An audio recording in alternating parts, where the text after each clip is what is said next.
Hello and welcome to my review of the Hobby King HD Wing camera.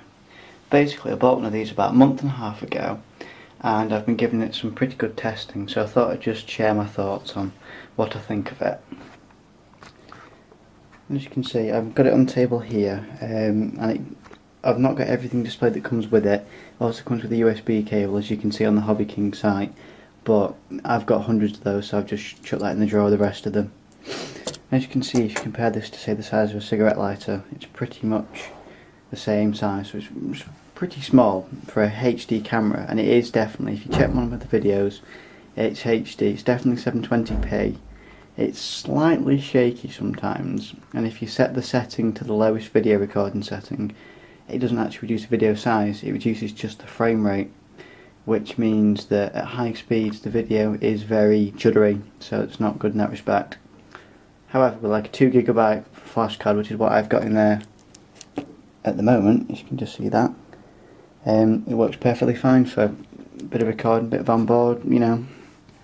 As I say, if you look at mine, you see it's had a bit of abuse already. It's been scratched a bit, and it's been bashed about a bit because it has been stuck to the top of a car, but works great. I mean, literally all you need to do to start it, like to turn it on, is just to fire it up like that. Light comes on blue, and it should vibrate. It's confirmation that it's on. You have the first button there, which you use to press to change to picture mode. Motion censored video mode, which is where it sets off when it senses motion, are the same but with pictures. It takes pictures, and I have tested that a few times. It does work very well. That's normal video mode. And the middle button, that is to start and stop recording. The third button doesn't seem to do anything, it just seems to make the little vibrator thing spin. It doesn't seem to change the setting. Thinking on the instructions that came on the Hobby King website, it was actually just for like a night mode, which came on the original camera that this is taken out from. So if you look, you can see the holes where this was originally mounted into a camera, you know, so a camera case. But this is obviously a lot cheaper. And in terms of using it, say, on a boat or something like that, because I'm currently using it on cars, and I'm planning on using it in the snow, I'm thinking that you could actually waterproof the gap.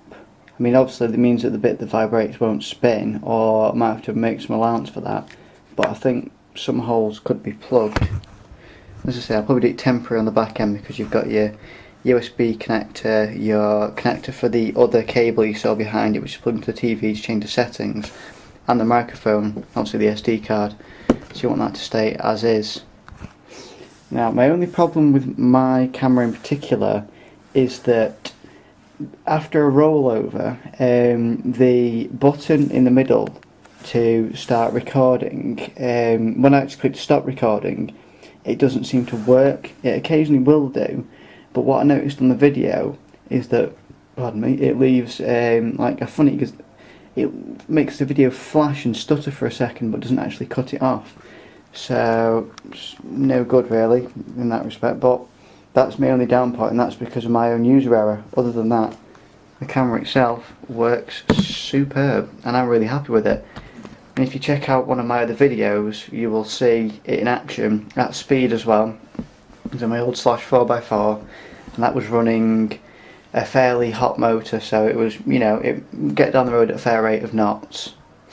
So my only other, actually one last point as well, is the lens. Now when I first got mine, the the focus, was slightly out.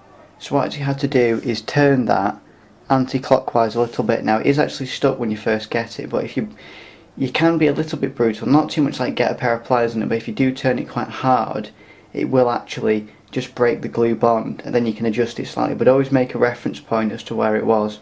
Mine was fortunate in that the reference point was where I had a rollover, so it screwed a bit the paint off. I'll say final things on the note of the battery underneath. Now, it seems to have lasted me really well. They quote 3 hours of running time, and I don't know about that because I've not actually used it until it's dead. I've only used it for short video sequences and things like that, but it seems to work fine, and it holds the charge fine, because currently I'm at uni and it's been sat in my camera bag for a month and it's still got plenty of charge in it, so all good. And it's very, very easy to program. and I don't really know. Oh, that's another function there. Or auto power off. If you leave it sitting for a while, it does actually turn itself off to save battery power. Another thing I've forgotten about. But yeah, in all, it's a great little camera. Much better than them eBay 808 cheap keychain cameras which I've seen before, and I nearly ended up buying. The video quality on those, you're not going to get more than say 360p on YouTube, and that's at a push. Plus with this, you can actually turn off the date that shows in the corner of the screen, so you can have clear video. If you notice like one of my videos as well, that it doesn't actually have the date on it, because that's the first thing I removed. And I think I'm going to, in terms of custom mods, as I say, other than the waterproofing maybe, is to actually make my own case for it, just so it keeps it safe, you know. Anyway, that's my review of the camera. I'm thoroughly pleased with mine. I think it cost about $35, maybe a bit more now, I'm not quite sure, which obviously in British pounds only about £20 or so, so fantastic for the money, and look out for some more of my videos when I use this in the snow. Alright, cheers, talk to you soon.